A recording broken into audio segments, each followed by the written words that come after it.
नमस्कार, मैं रचना शर्मा चढ़ती कला टाइम टीवी देख रहे सभी दर्शकों का स्वागत करती हूं। आप देख रहे हैं उत्तर प्रदेश के विशेष समाचार। मुख्यमंत्री योगी आदित्यनाथ ने गुरु पूर्णिमा के पावन पर्व पर प्रदेशवासियों को बधाई दी है। उन्होंने ट्वीट कर कहा कि सभ्यताओं का उदय, संस्कृतियों का उत्कर्ष व महान विभूतियों का निर्माण पूज्य गुरुजनों के आशीर्वाद व मार्गदर्शन में ही होता है। अपने तप, त्याग और ज्ञान के आलोक में मानव समाज का उद्धार कर रहे सभी देवतुल्य गुरुजनों को नमन किया। सीएम योगी ने गुरु पूर्णिमा के पावन अवसर पर मंदिर परिसर स्थित अपने पूज्य गुरु राष्ट्रीय संत ब्रह्मलीन महंत अवैधनाथजी महाराज व समस्त गुरुजन के समाधि स्थल पर पूजा अर्चना की। सीएम योगी ने कहा कि समस्त प्रदेशवासियों को पावन गुरु पूर्णिमा की हार्दिक बधाई। सभ्यताओं का उदय, संस्कृतियों का उत्कर्ष व महान विभूतियों का निर्माण पूज्य गुरुजनों के आशीर्वाद व मार्गदर्शनों में ही होता है। अपने तप, त्याग और ज्ञान के आलोक से मानव समाज का उद्धार कर रहे सभी देवतुल्य गुरुजनों को नमन। बता दें कि आज पूरा देश गुरु पूर्णिमा का पावन पर्व मना रहा है। पूर्णिमा पर श्रद्धालु गंगा में स्नान कर मंदिरों में पूजा अर्चना कर रहे हैं।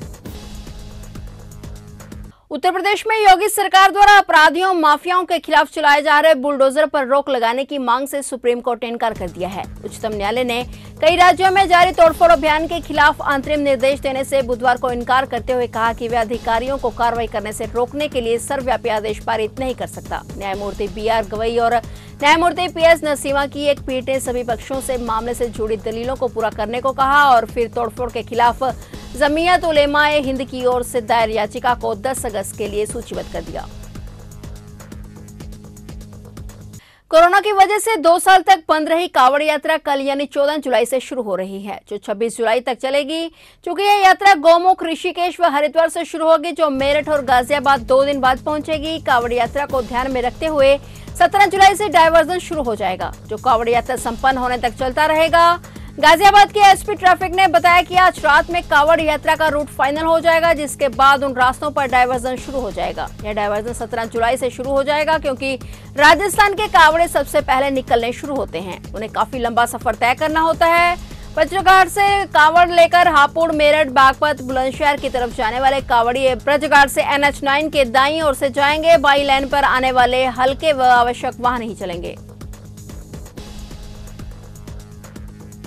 गोरखपुर में मुख्यमंत्री योगी आदित्यनाथ ने गुरु गोरक्षनाथ चिकित्सालय में 600 LPM की क्षमता के ऑक्सीजन प्लांट का लोकार्पण किया। यह प्लांट भारतीय स्टेट बैंक के सहयोग से लगाया गया है। सीएम योगी ने SBI की तरफ से इस चिकित्सालय को प्रदत्त अत्याधुनिक सुविधा युक्त संजीवनी क्लिनिक ऑन व्हील के साथ ही प्रदेश के विभिन्न जिलों में स्थित अस्पतालों के लिए 5 एम्बुलेंस को भी हरी झंडी दिखाकर रवाना किया। इस अवसर पर मुख्यमंत्री ने कहा कि प्रधानमंत्री नरेंद्र मोदी के मार्गदर्शन में उत्तर प्रदेश ऑक्सीजन की आवश्यकता एवं उत्पादन के मामले में आत्मनिर्भरता के लक्ष्य को हासिल कर चुका है। सीएम योगी ने कहा कि बिना खाए पिए हम कुछ दिन रह सकते हैं और बिना पानी पिए भी कुछ घंटे जीवित रह सकते हैं, लेकिन अपने जीवन में ऑक्सीजन की क्या आवश्यकता होती है, इसका एहसास कोरोना कालखंड में प्रकृति ने हम सभी को करा दिया है। मुख्यमंत्री ने बताया कि कोरोना से पूर्व उत्तर प्रदेश में सिर्फ 25 ऑक्सीजन प्लांट थे। इसके बाद PM केयर फंड से पैसा मिला तो 100 ऑक्सीजन प्लांट उस पैसे से लगाए गए। राज्य सरकार ने अपनी निधि व SBI जैसी संस्थाओं के सहयोग से कई प्लांट लगवाए। आज उत्तर प्रदेश में 526 नए ऑक्सीजन प्लांट स्थापित हो चुके हैं। भारतीय स्टेट बैंक के हमारे सभी सम्मानित अधिकारीगण, गुरु गोरखनाथ कॉलेज ऑफ नर्सिंग से जुड़े हुए सभी प्रशिक्षु और अन्य उपस्थित सभी महानुभाव, गुरु गोरखनाथ चिकित्सालय और उसके मरीजों के लिए ऑक्सीजन प्लांट प्रदान करने और ऑक्सीजन प्लांट के शुभारंभ कार्यक्रम के लिए मैं सबसे पहले इस उद्घाटन कार्यक्रम में चिकित्सालय परिवार से जुड़े हुए सभी पदाधिकारियों को, चिकित्सकों को, पैरामेडिक्स को, यहाँ के जितने भी कार्मिक हैं और जो पेशेंट इससे लाभान्वित होने वाले हैं, उन सभी को मैं हृदय से बधाई देता हूं और भारतीय स्टेट बैंक को CSR की अपनी गतिविधियों की केंद्र बिंदु के साथ जोड़ने के लिए हृदय से धन्यवाद भी देता हूं। भाइयों बहनों, आप सबको मालूम है कि भारतीय स्टेट बैंक विगत 216 वर्षों से पूरे देश के अंदर और दुनिया के भी अनेक देशों में वित्तीय क्षेत्र में अपनी व्यावसायिक गतिविधियों को बढ़ाने के साथ ही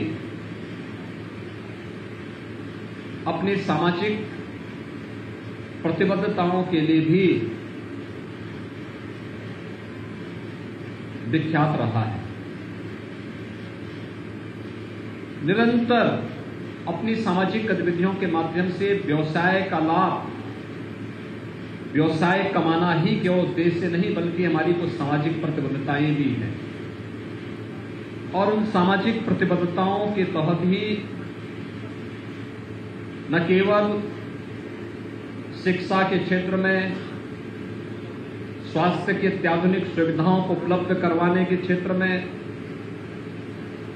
गरीब कल्याणकारी वनवासी क्षेत्रों में, मलिन बस्तियों में या अन्य तमाम ऐसी गतिविधियां जो एक आम नागरिक के जीवन में व्यापक परिवर्तन का कारण बनती है, उसमें अपना योगदान देती है।